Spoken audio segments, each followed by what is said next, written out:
നമസ്തേ, ഞാൻ ശിവൻ, പാല brilliant study സെൻറ്ററിൽ നിന്നും.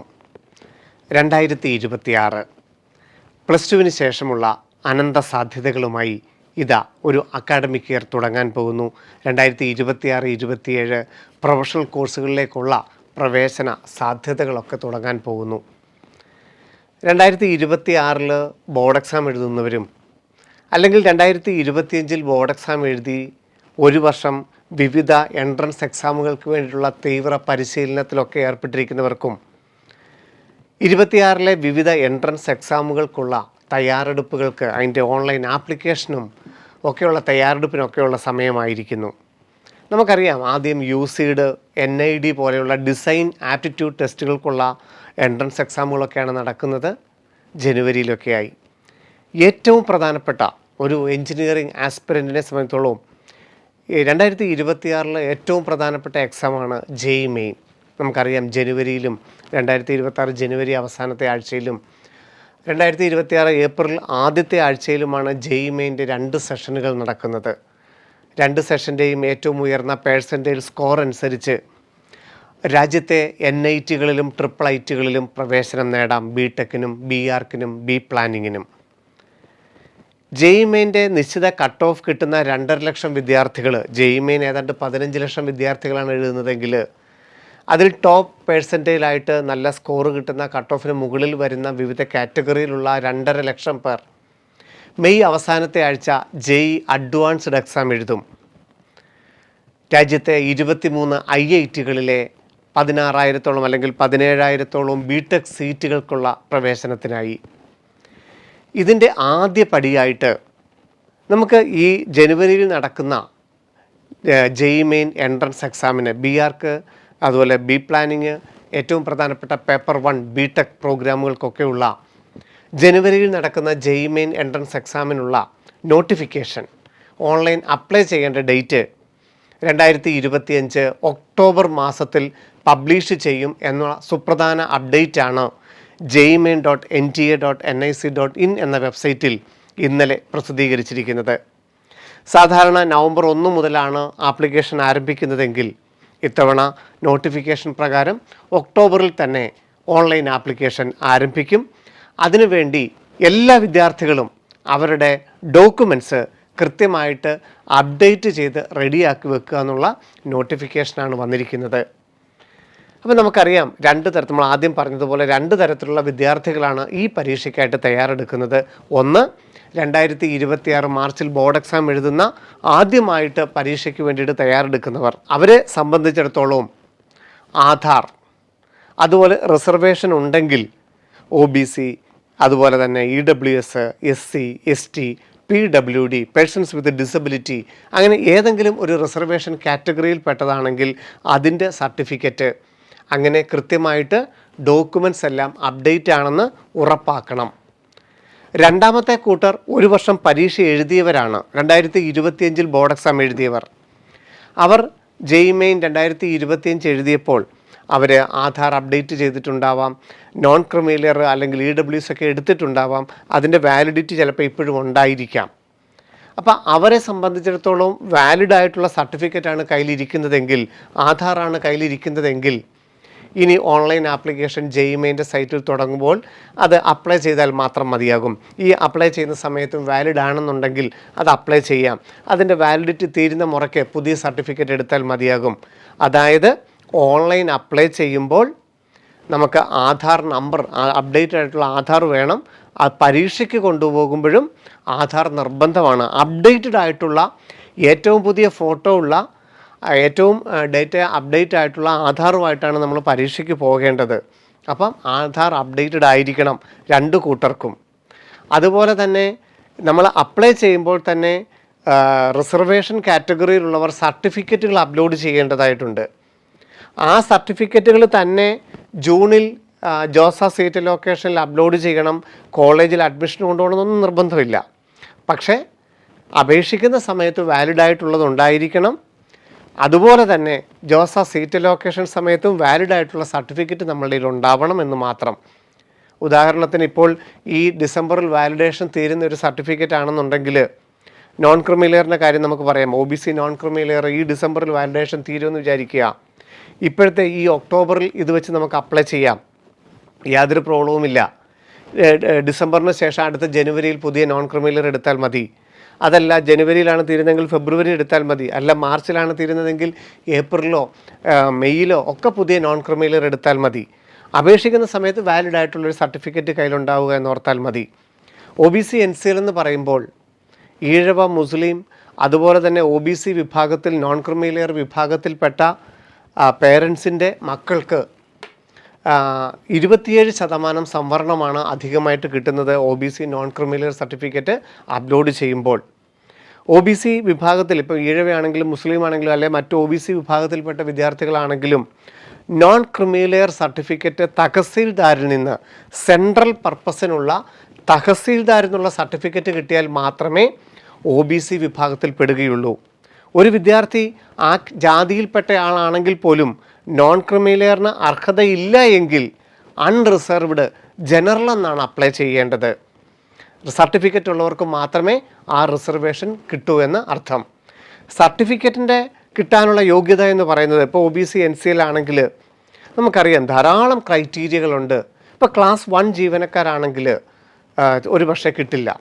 പക്ഷേ ക്ലാസ് 2 35 വയസ്സിന് ശേഷം അല്ലെങ്കിൽ 40 വയസ്സിന് ശേഷമൊക്കെയാണ് ഗസറ്റഡ് റാങ്ക് ആയിട്ടുള്ളതെങ്കിൽ ക്ലാസ് 2 ജീവനക്കാർ നോൺ ക്രിമിലെയർ വിഭാഗത്തിൽ വരും. അതുപോലെ തന്നെ ക്ലാസ് 3 ജീവനക്കാർ, ക്ലാസ് 4 ജീവനക്കാരൊക്കെ OBC നോൺ ക്രിമിലെയർ വിഭാഗത്തിൽ വരും. ബിസിനസ്സുകാർ, NRI വിഭാഗത്തിലുള്ളവർ, വിദേശത്തുള്ളവർ, അവർക്കൊക്കെ വേണമെങ്കിൽ ഒരു നോൺ ക്രിമിലെയർ സർട്ടിഫിക്കറ്റ് കിട്ടാം. അതിന് കൃത്യമായിട്ടുള്ളൊരു നിയമാവലിയുണ്ട്. അതുകൊണ്ട് അത് വില്ലേജ് ഓഫീസറോടോ തഹസീൽദാരോടോ ചോദിച്ച് നോൺ ക്രിമിലെയർ കിട്ടുമോ ഇല്ലയോ എന്ന് മനസ്സിലാക്കിയിട്ട് വേണം ആ സർട്ടിഫിക്കറ്റിന് അപ്ലൈ ചെയ്തത് കിട്ടിയിട്ട് വേണം നമുക്ക് അപ്ലൈ ചെയ്യാൻ. അപ്പോൾ പലർക്കും ഒരു തെറ്റായ ധാരണയുണ്ട്, എനിക്ക് 8 ലക്ഷത്തിന് മുകളിലാണ് വരുമാനം, ഞാൻ ഗവൺമെൻറ് മേഖലയിൽ ജോലി ചെയ്യുന്നു, ഞാൻ ബാങ്കിങ് സെക്ടറിൽ ജോലി ചെയ്യുന്നു, അല്ലെ സ്കൂളിൽ പഠിപ്പിക്കുന്നു, അല്ലെ ഞാൻ വിദേശത്താണ് എന്നൊക്കെ വിചാരിച്ച് നോൺ ക്രിമിലെയർ കിട്ടില്ല എന്ന് വിചാരിക്കും. അങ്ങനെയല്ല, അതിന് ധാരാളം നിയമങ്ങളുണ്ട്. ആ നിയമത്തിൽ അപ്പുറത്ത് പോയി മേടിക്കാൻ ശ്രമിക്കരുത്. നിയമത്തിനനുസരിച്ച് കിട്ടുമെങ്കിൽ നിങ്ങൾക്ക് നോൺ ക്രിമിലെയർ കിട്ടാനുള്ള സാധ്യതയുണ്ട്. ധാരാളം വിദ്യാർത്ഥികൾക്കത് കിട്ടും. അതായത് ഓരോ സമുദായത്തിലും 95% വിഭാഗക്കാരും നോൺ ക്രിമിലെയറിന് അർഹതയുള്ളവരാണ് എന്നുള്ള അതൊരു സാമൂഹ്യമായിട്ടുള്ള ഒരു സ്റ്റാറ്റസാണ്, സോഷ്യൽ സ്റ്റാറ്റസാണ് നോൺ ക്രിമിലെയർ എന്ന് പറയുന്നത്. വരുമാനം മാത്രമല്ല അതിനകത്തുള്ള ഒരു ഘടകം. അതുകൊണ്ട് അത് കിട്ടുമോ ഇല്ലയോ എന്നുള്ളത് ചോദിച്ച് മനസ്സിലാക്കി കിട്ടുമെങ്കിൽ മേടിക്കണം. അതെങ്ങനെയാണ് അപ്ലൈ ചെയ്യേണ്ടത്? അക്ഷയ സെൻറ്ററിൽ, നമ്മുടെ കേരളത്തിലുള്ള അക്ഷയ സെൻറ്റർ വഴി നിങ്ങൾക്ക് നോൺ ക്രിമിലെയറിന് ഓൺലൈനായിട്ട് അപ്ലൈ ചെയ്യാം. ഇതിൻ്റെ ഫോർമാറ്റ് ഓൾറെഡി കഴിഞ്ഞ് ജോസ സീറ്റ് ലൊക്കേഷനൊക്കെ ഉണ്ട് ഓഫ്ലൈൻ ആയിട്ടുള്ളത്. അതായത് നേരിട്ട് നമ്മൾ ആദ്യം വില്ലേജ് ഓഫീസർക്ക് ആപ്ലിക്കേഷൻ കൊടുത്ത് വില്ലേജ് ഓഫീസറെ കൊണ്ട് സൈൻ ചെയ്യിച്ച് തഹസീൽദാരെ എടുത്തു പോയി നേരിട്ട് ഒപ്പിട്ട് മേടിക്കുന്ന ഫോർമാറ്റ് ഉണ്ട് ജോസ സീറ്റ് ലൊക്കേഷനിൽ. ആ സൈറ്റിനകത്ത് അത് കിടപ്പുണ്ട്. അങ്ങനെ വേണമെന്ന് നിർബന്ധമില്ല. അങ്ങനെ ഉണ്ടെങ്കിലും കുഴപ്പമൊന്നുമില്ല. ഓഫ്ലൈനായിട്ട് എല്ലാവരും മേടിക്കണം നിർബന്ധമില്ല. ഏറ്റവും എളുപ്പം തൊട്ടടുത്തുള്ള അക്ഷയ കേന്ദ്രത്തിൽ നോൺ ക്രിമിലെയറിന് അപ്ലൈ ചെയ്യുക. നമ്മുടെ കാര്യങ്ങളെല്ലാം അവർ കൊടുക്കുക, ആധാറും അങ്ങനെയുള്ള കാര്യങ്ങളൊക്കെ കൊടുക്കുക. കിട്ടിയില്ല എന്നുണ്ടെങ്കിൽ ഇൻ കേസ് ഇനി അത് നമുക്ക് റിജക്റ്റ് ആവുകയാണെങ്കിൽ അല്ലെങ്കിൽ വില്ലേജ് ഓഫീസറോടോ തഹസീൽദാരോടോ ചോദിച്ചാൽ എൻ്റെ കാര്യമൊക്കെ മനസ്സിലാക്കാം. എന്താണെങ്കിലും ആ ഓൺലൈനായിട്ടുള്ള സർട്ടിഫിക്കറ്റ് നമുക്ക് മതിയാവും. അതുപോലെ തന്നെയാണ് EWS സർട്ടിഫിക്കറ്റും, എക്കണോമിക്കലി വീക്കർ സെക്ഷൻ. അപ്പം അതായത് ഒരു കാൻഡിഡേറ്റ് ജനറൽ വിഭാഗത്തിലുള്ളതാണെങ്കിൽ അദ്ദേഹത്തിൻ്റെ സമുദായം, ജാതി എന്ന് പറയുന്നത് യാതൊരുവിധ സംവരണത്തിൽപ്പെടാത്ത ജാതിയിലുള്ളവരാണെങ്കിൽ അവർക്ക് EWS സർട്ടിഫിക്കറ്റിൻ്റെ റിസർവേഷൻ ഉണ്ടാവും. EWS എക്കണോമിക്കലി വീക്കർ സെക്ഷൻ, മുന്നോക്ക വിഭാഗത്തിൽ സാമ്പത്തികമായിട്ട് പിന്നോക്കം നിൽക്കുന്നവർ. അങ്ങനെ നിൽക്കുന്നവർക്ക് തഹസീൽദാരാണ് സർട്ടിഫിക്കറ്റ് തരേണ്ടത്. OBC വിഭാഗത്തിൽ നമ്മൾ പറഞ്ഞു ഓൺലൈനായിട്ട് അക്ഷയ കേന്ദ്രത്തിൽ നിന്ന് കിട്ടുമെന്ന് പറഞ്ഞു, അല്ലെങ്കിൽ ഓഫ്ലൈനും കിട്ടുമെന്ന് പറഞ്ഞു. പക്ഷേ EWS ഓഫ്ലൈനായിട്ട് മാത്രമേ ഉള്ളൂ. അത് അക്ഷയ കേന്ദ്രത്തിൽ നിന്ന് ഓൺലൈനായിട്ട് കിട്ടില്ല. ഓഫ്ലൈനായിട്ട് മാത്രമേ EWS കിട്ടുകയുള്ളൂ. അതിന് നമ്മൾ ആദ്യം EWSൻ്റെ ഫോർമാറ്റ് നമ്മുടെ ജോസ സീറ്റ് ലൊക്കേഷൻ്റെ ഫോർമാറ്റിൽ കിടപ്പുണ്ട്. അതിൽ നിന്ന് EWSൻ്റെ ഫോർമാറ്റ് പ്രിൻ്റ് ഔട്ട് എടുക്കാം. അതുപോലെ അല്ലെങ്കിൽ JEE ആപ്ലിക്കേഷൻ വരുമ്പോൾ അതിൻ്റെ സൈറ്റിലുണ്ട്. അവിടെ നിന്ന് തഹസീൽദാരുടെ EWS സർട്ടിഫിക്കറ്റ്. EWS പറയുമ്പോൾ നമ്മൾ ഓർക്കുക, OBC പറയുമ്പോഴും അത് വില്ലേജ് ഓഫീസിൽ നിന്ന് കിട്ടുന്ന സ്റ്റേറ്റ് കേരള എഞ്ചിനീയറിങ്ങിനൊക്കെ കൊടുക്കുന്നതുകൊണ്ട് അത് പോരാ. നമുക്ക് വേണ്ടത് നാഷണൽ ലെവൽ എക്സാമാണ്. NEET, JEE main, IISER aptitude test പോലെയുള്ള നാഷണൽ ലെവലിനെല്ലാം സെൻട്രൽ പർപ്പസിൻ്റെ സർട്ടിഫിക്കറ്റുകളാണ് വേണ്ടത്. ഇപ്പോൾ OBCക്ക് നിങ്ങൾ അപ്ലൈ ചെയ്യുമ്പോഴേ സ്റ്റേറ്റ് ആണോ സെൻട്രൽ ആണോ എന്ന് വേണം ചോദിക്കും. സെൻട്രലാണ് നമുക്കിപ്പോൾ വേണ്ടത്. സ്റ്റേറ്റും വേണം കീമിനൊക്കെ അപ്ലൈ ചെയ്യാൻ. സെൻട്രലാണ് നമുക്ക് JEE മെയിന് വേണ്ടത്. EWSും അതുപോലെ തന്നെ തഹസീൽദാരുടേതാണ് വേണ്ടത്. ആദ്യം വില്ലേജ് ഓഫീസർക്കാണ് നമ്മൾ ആപ്ലിക്കേഷൻ കൊടുക്കേണ്ടത്. ഈ ഫോർമാറ്റും ഒരു വൈറ്റ് പേപ്പറിൽ നമ്മൾ ആപ്ലിക്കേഷൻ കൊടുക്കുക വില്ലേജ് ഓഫീസർക്ക്. അദ്ദേഹമാണ് നമ്മൾ വന്നിട്ട് നമ്മുടെ വീടൊക്കെ പരിശോധിച്ച് നമ്മുടെ കാര്യങ്ങളെല്ലാം നോക്കി അതിനകത്ത് സൈൻ ചെയ്യും ഇദ്ദേഹത്തിന് അർഹതയുണ്ട് എന്നുള്ളത്. നമ്മൾ ആ സർട്ടിഫിക്കറ്റും നമ്മുടെ ഫോർമാറ്റുമായിട്ട് തഹസീൽദാർ നേരിട്ട് കണ്ടിട്ടാണ് EWS മേടിക്കുന്നത്. അപ്പോൾ എക്കണോമിക്കലി വീക്കർ സെക്ഷൻ EWSൽ വരണമെങ്കിൽ മുന്നോക്ക ജാതിയിൽപ്പെട്ട കുട്ടി ആയിരിക്കണം. യാതൊരുവിധ റിസർവേഷനുള്ള ജാതിയിൽപ്പെട്ട കുട്ടി ആവരുത്. ഉദാഹരണം, ഹിന്ദു വിഭാഗത്തിൽ നായർ സമുദായം, നമ്പൂതിരി സമുദായം, ക്രിസ്ത്യൻ വിഭാഗത്തിൽ ഓർത്തഡോക്സ് സമുദായം, അതുപോലെ റോമൻ കാത്തലിക് സമുദായം, അതുപോലെ സംവരണം കിട്ടാത്ത മുന്നോക്ക ജാതിയിൽപ്പെട്ടവർക്ക് 8 ലക്ഷം രൂപയിൽ താഴെ ആയിരിക്കണം family income. OBC non criminal നമ്മൾ പറഞ്ഞു വരുമാനം എന്ന് പറയുന്നത് മറ്റേ മൊത്തം ശമ്പളത്തിൽ നിന്ന് മാത്രമുള്ള വരുമാനം അല്ല നോക്കുന്നതെന്നൊക്കെ പറഞ്ഞു. പക്ഷേ EWSന് അങ്ങനെയല്ല, ടോട്ടൽ ഇൻകമാണ് നോക്കുന്നത്. ടോട്ടൽ ഇൻകം 8 ലക്ഷത്തിൽ താഴെ ആയിരിക്കണം. വീടിൻ്റെ സ്ക്വയർ ഫീറ്റ് എന്ന് പറയുന്നത് 1000 സ്ക്വയർ ഫീറ്റിൽ താഴെ ആയിരിക്കണം. 1000 സ്ക്വയർ ഫീറ്റിൽ താഴെ വീടുള്ള 8 ലക്ഷത്തിൽ താഴെ വരുമാനമുള്ള ജനറൽ വിഭാഗത്തിൽപ്പെട്ട ഇനിയുമുണ്ട് ക്രൈറ്റീരിയ. നമുക്ക് കൃഷിഭൂമി എന്ന് പറയുന്നത് 5 ഏക്കറിൽ താഴെ ആയിരിക്കണം.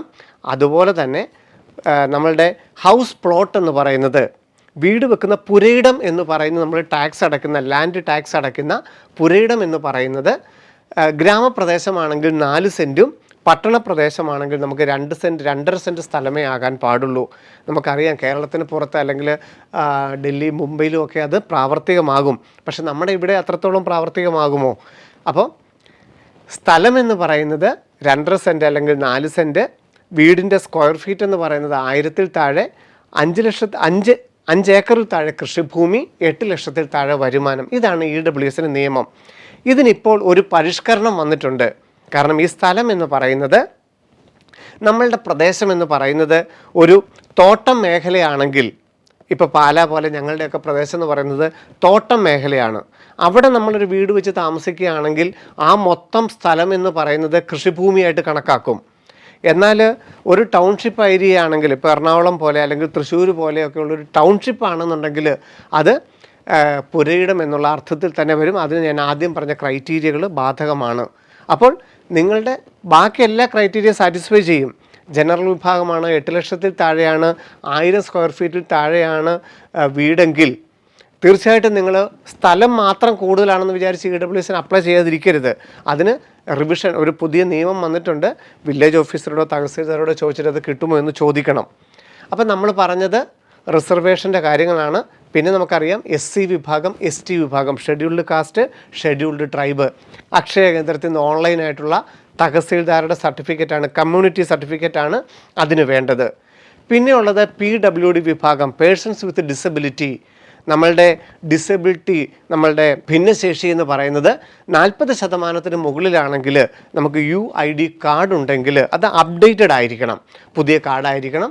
നമുക്ക് ഗവൺമെൻറ് ഹോസ്പിറ്റലിൽ നിന്നൊക്കെയുള്ള പെർമനൻ്റ് ആയിട്ടുള്ള ഡിസബിലിറ്റി കാർഡ് ഉണ്ടെങ്കിൽ 40% മുകളിലാണെങ്കിൽ നമുക്ക് PWD വിഭാഗത്തിലുള്ള സീറ്റുകൾക്കും അർഹതയുണ്ട്. അപ്പോൾ ഇങ്ങനെയുള്ള സർട്ടിഫിക്കറ്റുകളും കാര്യങ്ങളും ഒക്കെ അപ്ഡേറ്റ് ചെയ്ത് വെക്കാനുള്ള നോട്ടിഫിക്കേഷനാണ് jemain.nta.nic.in എന്ന വെബ്സൈറ്റിൽ പ്രസിദ്ധീകരിച്ചിരിക്കുന്നത്. നമുക്ക് നോട്ടിഫിക്കേഷൻ ഒന്ന് നോക്കാം. JEE 2026 അതിൻ്റെ സെഷൻ 1 ജനുവരിയിലും സെഷൻ 2 ഏപ്രിലും നടക്കും. ഒക്ടോബർ മാസത്തിൽ അതിൻ്റെ ഓൺലൈൻ ആപ്ലിക്കേഷൻ ആരംഭിക്കും. അതിന് വേണ്ടിയിട്ട് നേരത്തെ ഡോക്യുമെൻറ്റ്സ് ഒക്കെ തയ്യാറാക്കി വെക്കുക. എല്ലാവർക്കും വേണ്ടത്, അപ്ലൈ ചെയ്യുന്ന 15 ലക്ഷം പേർക്കും വേണ്ടത് ആധാർ കാർഡാണ്. അപ്പോൾ സ്വാഭാവികമായിട്ട് നിങ്ങൾ ചോദിക്കും, ഞങ്ങളിപ്പോൾ വിദേശത്താണ്, ഞങ്ങൾ വർഷങ്ങളായിട്ട് വിദേശത്താണ്, അപ്പോൾ ഞങ്ങൾക്ക് ആധാർ കാർഡ് ഇല്ല, അല്ലെങ്കിൽ ഞങ്ങൾക്ക് ആധാർ കാർഡ് കിട്ടില്ല ചിലർക്കൊക്കെ. അങ്ങനെയാണ് ഞങ്ങൾക്ക് എങ്ങനെ പരീക്ഷ എഴുതാൻ സാധിക്കുമെന്നുള്ളത്. നിങ്ങൾക്ക് ഇന്ത്യയിലാണ് പരീക്ഷ എഴുതുന്നതെങ്കിൽ, കേരളത്തിലാണ് പരീക്ഷ എഴുതുന്നതെങ്കിലുള്ള ഒരു 95% കുട്ടികൾക്കുമാണ് ഇതൊക്കെ ബാധകം. ഇപ്പോൾ വിദേശത്ത് തന്നെയാണ് ഉള്ളതെങ്കിൽ പാസ്പോർട്ട് ഉണ്ടെങ്കിൽ നിങ്ങൾക്ക് പരീക്ഷ എഴുതാം. അല്ലെങ്കിൽ പെർമനൻ്റായിട്ട് നിങ്ങൾക്കൊരു ID കാർഡ് മറ്റെന്തെങ്കിലും ഉണ്ടെങ്കിലൊക്കെ പരീക്ഷ എഴുതാം. അതിനൊന്നും നിങ്ങൾക്ക് യാതൊരു കുഴപ്പവുമില്ല. പക്ഷേ ഇവിടെ തന്നെ പരീക്ഷ എഴുതുന്ന, ഇവിടെ തന്നെ താമസിക്കുന്ന കുട്ടികൾക്കാണ് ഇതെല്ലാം നിർബന്ധമായിട്ടും അപ്ഡേറ്റഡ് ആയിട്ട് ഉണ്ടായിരിക്കേണ്ടത്. പക്ഷേ ബാക്കി സർട്ടിഫിക്കറ്റുകളൊക്കെ ലോകത്തെവിടെയാണെങ്കിലും വേണം കേട്ടോ. ആധാറിൻ്റെ കാര്യത്തിൽ മാത്രമാണ്. ആധാറിൻ്റെ കാര്യത്തിൽ നമുക്കറിയാം, നമുക്ക് അത് അക്ഷയ കേന്ദ്രം വഴിയാണ് അപ്ഡേറ്റ് ചെയ്യേണ്ടത്. ഇപ്പം പഴയ ചിലപ്പോൾ വളരെ കുട്ടിക്കാലത്ത് എടുത്ത ആധാർ ആയിരിക്കാം, അല്ലെങ്കിൽ ഒരു 4-5 വർഷം മുമ്പ് എടുത്തതൊക്കെ ആണെങ്കിൽ 15 വയസ്സൊക്കെ കഴിഞ്ഞിട്ട് അത് അപ്ഡേറ്റ് ചെയ്യണം. നിർബന്ധമായിട്ടും ആധാർ അപ്ഡേറ്റഡ് ആയിരിക്കണം. Aadhaar card should be updated with correct name. Correct പേരായിരിക്കണം. 10ാം ക്ലാസ്സിൻ്റെ മാർക്ക് ലിസ്റ്റ് വെച്ചിട്ടാണ് നമ്മൾ JEE മെയിൻ ഓൺലൈനായിട്ട് അപ്ലൈ ചെയ്യുന്നത്. 10ാം ക്ലാസ്സിൻ്റെ പേര്, കുട്ടിയുടെ പേര് അതുപോലെ തന്നെ ആയിരിക്കണം. അപ്പോൾ സെയിം ആധാർ കാർഡിലും അതേ പേരായിരിക്കണം. അപ്പോൾ 10ാം ക്ലാസ്സിൻ്റെ പേര് തെറ്റുണ്ടെങ്കിൽ, സ്പെല്ലിംഗ് മിസ്റ്റേക്കുകൾ ഉണ്ടെന്നുണ്ടെങ്കിൽ നിങ്ങൾ ഇപ്പോൾ 10ാം ക്ലാസ്സിൻ്റെ ഒറിജിനൽ ആയിട്ട് പോയിട്ട് ആധാർ കാർഡ് അക്ഷയ കേന്ദ്രത്തിൽ നിന്ന് അപ്ഡേറ്റ് ചെയ്യണം. കുട്ടി നേരിട്ട് ചെല്ലണം. ഡേറ്റ് ഓഫ് ബർത്ത് 10ാം ക്ലാസ്സിൻ്റെ മാർക്ക് ലിസ്റ്റ് അനുസരിച്ച് ഡേറ്റ് ഓഫ് ബർത്ത് അപ്ഡേറ്റ് ചെയ്യണം. ലേറ്റസ്റ്റ് ഫോട്ടോഗ്രാഫ്, പലരും ആധാറുമായിട്ട് എക്സാം സെൻറ്ററിൽ ചെല്ലുന്നത് ആളെ തിരിച്ചറിയാൻ പറ്റാത്ത ഫോട്ടോ ആയിട്ടാണ്. കാരണം ഈ ആധാർ വെച്ചിട്ടാണ് ഫോട്ടോ ID പ്രൂഫ്. അത് വെച്ചിട്ട് കുട്ടിയെ തിരിച്ചറിയണം. അപ്പോൾ ലേറ്റസ്റ്റ് ഫോട്ടോഗ്രാഫുള്ള ആധാർ ആയിരിക്കണം. അഡ്രസ്സ് അപ്ഡേറ്റഡ് ആയിരിക്കണം. ഫാദേഴ്സ് നെയിം, ഈ ഫാദേഴ്സ് നെയിമിനകത്ത് തീർച്ചയായിട്ടും ഇപ്പോൾ, കാരണം ഇപ്പോൾ പുതിയ ആധാർ വരുന്നതിനകത്ത് ഫാദർ നെയിം ഇല്ല. പണ്ട് കാലത്ത് ആധാറിനകത്ത് ഉണ്ടായിരുന്നു. പക്ഷേ ഇപ്പോഴത്തെ ആധാറിനകത്ത് അപ്ഡേറ്റ് ചെയ്ത് കഴിയുമ്പോൾ അച്ഛൻ്റെ പേര് വരില്ല. അത് നമുക്കറിയാം, എക്സാം സെൻറ്ററിൽ അച്ഛൻ്റെ പേരൊന്നും വെരിഫൈ ചെയ്യുന്നില്ല. ഫോട്ടോഗ്രാഫും അതുപോലെ തന്നെ പേര്, അതുപോലെ തന്നെ അഡ്രസ്സൊക്കെയാണല്ലോ അവിടെ നോക്കുന്നത്. അതുകൊണ്ട് അച്ഛൻ്റെ പേരിനകത്ത് വലിയ പ്രസക്തിയില്ല. ഉണ്ടെങ്കിൽ നല്ലത് എന്ന് മാത്രം. അതിന് വേണ്ടിയിട്ട് നിങ്ങൾ പേടിക്കേണ്ടതായിട്ടില്ല. അപ്പോൾ ആധാർ കാർഡ് നിർബന്ധമായിട്ടും എല്ലാവരും അപ്ഡേറ്റ് ചെയ്യണം. അപ്പോൾ കഴിഞ്ഞ തവണ പരീക്ഷ എഴുതിയവരോ അല്ല, നിങ്ങൾ ഓൾറെഡി അപ്ഡേറ്റഡ് ആയിരുന്നല്ലോ അല്ലേ. നിങ്ങൾ പുതിയ ആധാർ കാർഡ് വെച്ചിട്ടാണ് പരീക്ഷ എഴുതിയെങ്കിൽ കുഴപ്പമൊന്നുമില്ല. അതല്ല, നിങ്ങളുടേതും പഴയ കാർഡാണെന്നുണ്ടെങ്കിൽ അപ്ഡേറ്റ് ചെയ്യണം. കഴിഞ്ഞ തവണ ആധാർ കാർഡ് അപ്ഡേറ്റഡ് അല്ല എന്ന് വിചാരിച്ച് പരീക്ഷ എഴുതിക്കാത്തതുകൊണ്ട് നമ്മുടെ കോട്ടയത്ത് തന്നെ എക്സാം സെൻറ്ററിൽ ചെന്നപ്പോൾ പഴയ അപ്ഡേറ്റഡ് അല്ലാത്ത ആധാറുമായിട്ട് എക്സാം സെൻറ്ററിൽ കയറ്റാത്ത നിരവധി സാഹചര്യങ്ങളുണ്ട്. അതുകൊണ്ട് ആധാർ കാർഡ് അപ്ഡേറ്റഡ് ആയിരിക്കണം. പക്ഷേ നിങ്ങളിപ്പോൾ വിദേശത്താണ്, നിങ്ങൾക്കിത് ഇപ്പം നിവൃത്തിയില്ല അപ്ഡേറ്റ് ചെയ്യാമെന്നുണ്ടെങ്കിൽ പാസ്പോർട്ട് ഉപയോഗിച്ചാണെങ്കിലും നിങ്ങൾക്ക് പരീക്ഷ എഴുതാം. അപ്പോൾ ആധാർ കാർഡിനെ സംബന്ധിച്ചുള്ള കാര്യങ്ങൾ അതാണ്. പിന്നെ UID കാർഡ്, ഇത് ഡിസബിലിറ്റി ഭിന്നശേഷി വിഭാഗത്തിന് UDID കാർഡാണ് അപ്ഡേറ്റ് ചെയ്യേണ്ടത്. കാറ്റഗറി സർട്ടിഫിക്കറ്റ് EWS തഹസീൽദാരുടെ, SC തഹസീൽദാരുടെ, ST തഹസീൽദാരുടെ, OBC നോൺ ക്രിമിലെയർ തഹസീൽദാരുടെ സെൻട്രൽ പർപ്പസിനുള്ള സർട്ടിഫിക്കറ്റാണ് നമ്മളുടെ കയ്യിൽ ഉണ്ടാവേണ്ടത്. ഇതെല്ലാം നമുക്ക് എപ്പോൾ വേണം? ഒക്ടോബറിൽ നമുക്ക് അപ്ലൈ ചെയ്യാനായിട്ട് ഈ സർട്ടിഫിക്കറ്റുകൾ നമുക്ക് ഉണ്ടാവണം അല്ലേ. അപ്പോൾ ഇപ്പം കഴിഞ്ഞ പ്രാവശ്യം ബോർഡ് എക്സാം എഴുതിയവരാണ് ഈ സർട്ടിഫിക്കറ്റിൽ ഉണ്ടെങ്കിൽ, അതിന് വാലിഡിറ്റി ഉണ്ടെങ്കിൽ അത് വെച്ച് അപ്ലൈ ചെയ്യാം. ജോസ സീറ്റ് ലൊക്കേഷൻ ജൂണിൽ നടക്കുമ്പോഴാണ് നിങ്ങൾക്ക് വേണമെങ്കിൽ അത് പുതിയതായിട്ട് ഒന്നും കൂടി എടുത്താൽ മതിയാകും. നമുക്ക് ഈ സർട്ടിഫിക്കറ്റുകളുടെ ഫോർമാറ്റ് ഇപ്പോൾ നമ്മൾ OBC NCL നമുക്ക് ഓൺലൈനായിട്ട് അക്ഷയ കേന്ദ്രത്തിൽ നിന്ന് കിട്ടും. ഫോർമാറ്റ് വേണമെന്നില്ല. ഇനി വേണമെങ്കിൽ OBC നോൺ ക്രിമിലെയർ തഹസീൽദാരിൽ നിന്ന് നേരിട്ട് ഒപ്പിട്ട് മേടിക്കണമെങ്കിൽ josa.nic.in എന്ന വെബ്സൈറ്റിൽ സർട്ടിഫിക്കറ്റ് ഫോർമാറ്റിനകത്ത് PWD വിഭാഗത്തിൻ്റെത്, OBC വിഭാഗത്തിൻ്റെത്, EWS വിഭാഗത്തിൻ്റെ എല്ലാം സർട്ടിഫിക്കറ്റ് റെഡി ആയിട്ടുണ്ട്. ആ സർട്ടിഫിക്കറ്റ് നിങ്ങൾക്ക് ഇതാണ് OBC NCLൻ്റെ ഓഫ്ലൈനായിട്ട് തഹസീൽദാരിൽ നിന്ന് മേടിക്കണമെന്നുണ്ടെങ്കിലുള്ള ഫോർമാറ്റ്. ഇതാണ് EWS സർട്ടിഫിക്കറ്റ് തഹസീൽദാരെന്നുള്ളതിൻ്റെ ഫോർമാറ്റ്. ഫിനാൻഷ്യൽ ഫാമിലി എന്നുള്ളതിൻ്റെ 8 ലക്ഷത്തിൽ താഴെ ആയിരിക്കണം വരുമാനം. കൃഷിഭൂമി 5 ഏക്കറിൽ താഴെ ആയിരിക്കണം. വീടിൻ്റെ സ്ക്വയർ ഫീറ്റ് 1000-ൽ താഴെ ആയിരിക്കണം. റെസിഡൻഷ്യൽ ഹൗസ് പ്ലോട്ട് എന്ന് പറയുന്നത് മുനിസിപ്പാലിറ്റി ആണെങ്കിൽ 1000 സ്ക്വയർ യാർഡിൽ താഴെ ആയിരിക്കണം. പഞ്ചായത്താണെങ്കിൽ 200 സ്ക്വയർ യാർഡ്, അതായത് 4.5 സെൻറ്റ് അല്ല 2.5 സെൻറ്റിൽ താഴെ ആയിരിക്കണം. ഇതാണിപ്പോൾ അപ്ഡേറ്റ് ആയിരിക്കുന്നത്. സ്ഥലം തോട്ടം മേഖലയുള്ളതാണെന്നുണ്ടെങ്കിൽ ഈ പരിമിതിയിൽ നിന്ന് നിങ്ങളെ ഒഴിവാക്കും. പക്ഷേ ഇതെല്ലാം നിങ്ങൾക്ക് നിർബന്ധമായിട്ടും ഉണ്ടായിരിക്കണം. ജെഇമെയിൻ 2026 അല്ലെങ്കിൽ നീറ്റ് 2026 അല്ലെങ്കിൽ ഐസർ ആപ്റ്റിറ്റ്യൂഡ് ടെസ്റ്റ് 2026 തയ്യാറെടുക്കുന്ന നമ്മുടെ വിദ്യാർത്ഥികൾക്ക് അവരുടെ തയ്യാറെടുപ്പിൻ്റെ നന്നായിട്ട് പഠിത്തം മുമ്പോട്ട് പോകുന്നു, വളരെ ശ്രദ്ധയോടുകൂടി മുമ്പോട്ട് പോകുന്നു. അപ്പം അതിനോടൊപ്പം തന്നെ ഓൺലൈൻ ആപ്ലിക്കേഷൻ ചെയ്യേണ്ട സമയങ്ങളാകുന്നുണ്ട്. ആദ്യം വരുന്നത് ജെഇമെയിൻ 2026 ഈ വരുന്ന ഒക്ടോബർ മാസത്തിൽ. അപ്പോൾ നമുക്കറിയാം ജെഇമെയിനിലെ വിദ്യാർത്ഥികളെ സംബന്ധിച്ചോളം ഏറ്റവും അധികം സ്കോർ നേടാൻ സാധിക്കുന്ന പെർസെൻറ്റേജ് സ്കോർ നേടാൻ സാധിക്കുന്ന എക്സാമാണ് ആദ്യത്തെ എക്സാം. അതിലെല്ലാവരും ജെഇമെയിൻ ആസ്പിരൻസ് എല്ലാവരും ആദ്യത്തെ സെഷൻ എഴുതിയിരിക്കണം. അത് ബോർഡ് എക്സാം എഴുതുന്നവരാണെങ്കിലും കഴിഞ്ഞ വർഷം ബോർഡ് എക്സാം എഴുതിയിട്ട് റിപ്പീറ്റ് ചെയ്യുന്നവരാണെങ്കിലും നിർബന്ധമായും 2026 ജനുവരിയിലെ പരീക്ഷ എഴുതിയിരിക്കണം. അതിലാണ് നിങ്ങൾക്ക് ഏറ്റവും അധികം പെർസെൻറ്റേജ് സ്കോർ നേടാൻ സാധിക്കുന്നത്. അതുകൊണ്ട് തീർച്ചയായിട്ടും അപ്ലൈ ചെയ്യണം. ഒക്ടോബർ മാസത്തിലാണ് ആപ്ലിക്കേഷൻ തുടങ്ങുന്നത്. അതിനു മുമ്പ് ഈ പറഞ്ഞ ഏതെങ്കിലും ഒരു കാര്യം അപ്ഡേറ്റ് ചെയ്യാനുണ്ടെങ്കിൽ, ആധാർ റിസർവേഷൻ്റെ കാര്യങ്ങൾ അപ്ഡേറ്റ് ചെയ്യാനുണ്ടെങ്കിൽ കൃത്യമായിട്ടും അപ്ഡേറ്റ് ചെയ്യുകയും ചെയ്യുക.